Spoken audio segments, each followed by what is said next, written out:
pri vyraďovaní a jeden základný faktor je, že pri vyraďovaní takéto veľký komplex to vznikajú veľké množstva materiálov, aj cenných materiálov, najmä kovy, ocele, uhlíkové ocele alebo nehodávajúce ocele.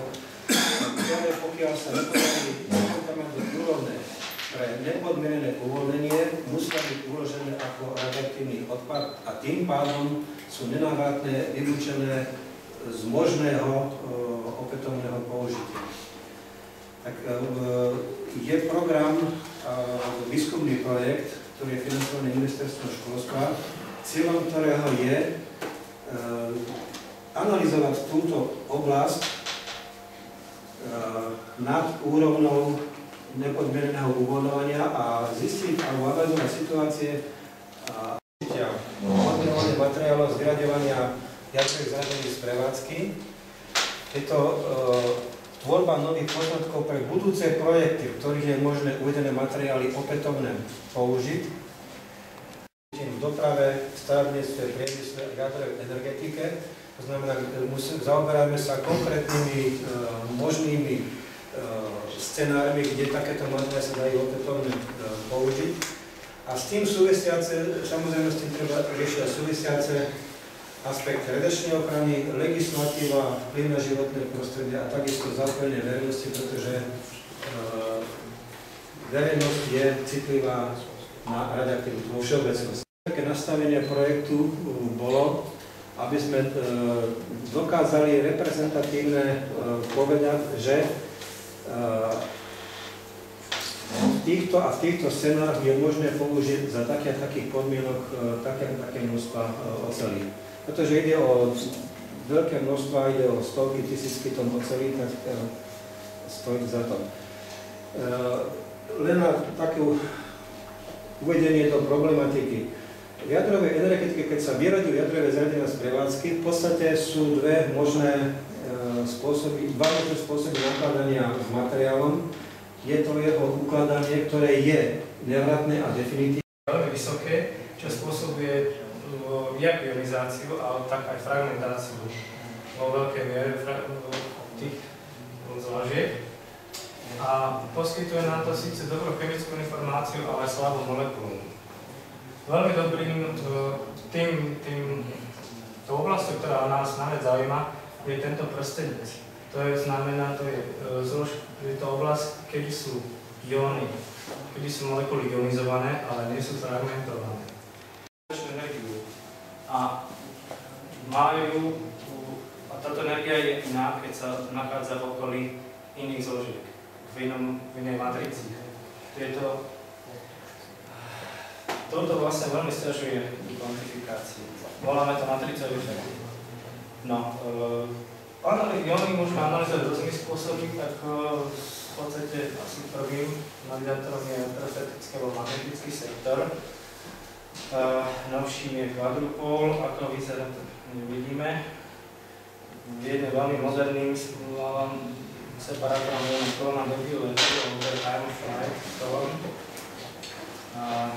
jeden z novších tiež je cyklotrónny rezonátor, je nová pásca. No, dneska sa veľmi hmotnostná analýza vyšších rádov. Takže magnetický sektor, naše častice vstupujú do analyzátora, do nového zdroja, kde v magnetickom poli dochádza k zakriveniu dráhy.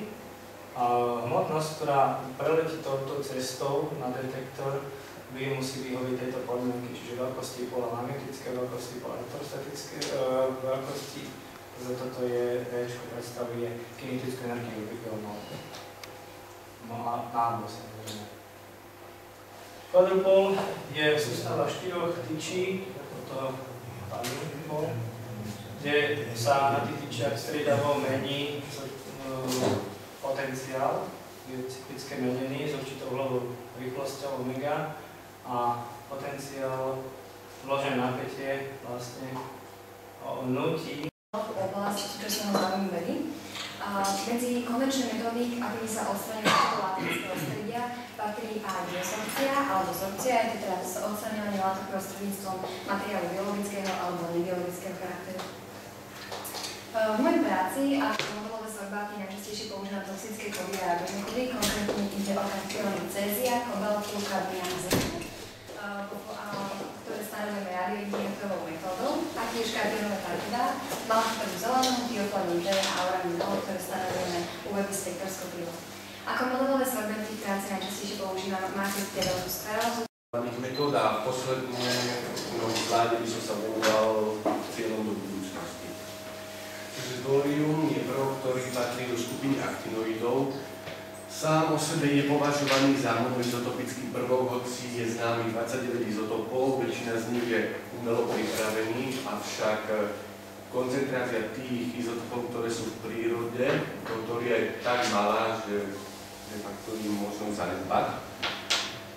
To sa využíva aj v pokusných reaktoroch založených na thorium palivovom cykle, ktorý je určitým konkurentom klasického uránového palivového cyklu. A to z toho dôvodu predovšetkým, že thória je 3 až 4 krát viac v zemskej kôre ako uránu a takisto nevznikajú dlho žijúce radionuklidy, ako napríklad plutónium 239. V prírode sa nenachádza v elementárnej forme, ale v podobe... Predstavuje jeden z problémov intenzifikácie priemyselných aktivít a následnej ochrany životného prostredia. Problémom nie je len hodnotenie, ale aj uskladnenie a manipulácia s čistiarskými kalmi, ktorým sa venuje významná časť legislatívy všetkých členských krajín Európskej únie. Nádherné množstva ťažkých, respektíve toxických zlúčení, sa je práve jedným z tých limitujúcich faktorov, ktorý ovplyvňuje použitie týchto zložitých odpadov. Otázka kalov je aktuálna nielen z pohľadu vedeckej obce, ale na tento celospoločenský problém poukazuje aj laická verejnosť.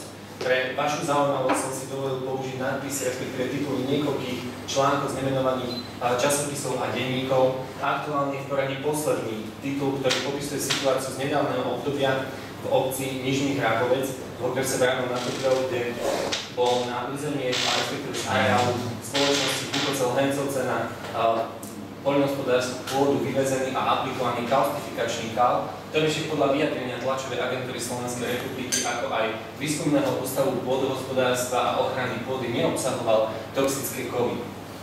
Avšak treba podotknúť, že akceptorová pôda, na ktorú bol tento kaustifikačný kal vyvezený, zmenila zásadne svoj charakter.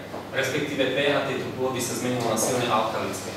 Pre ilustráciu na pravej strane slajdu môžete vidieť početnosť ako aj rozmiestnenie jednotlivých environmentálnych záťaží na celom území Slovenskej republiky.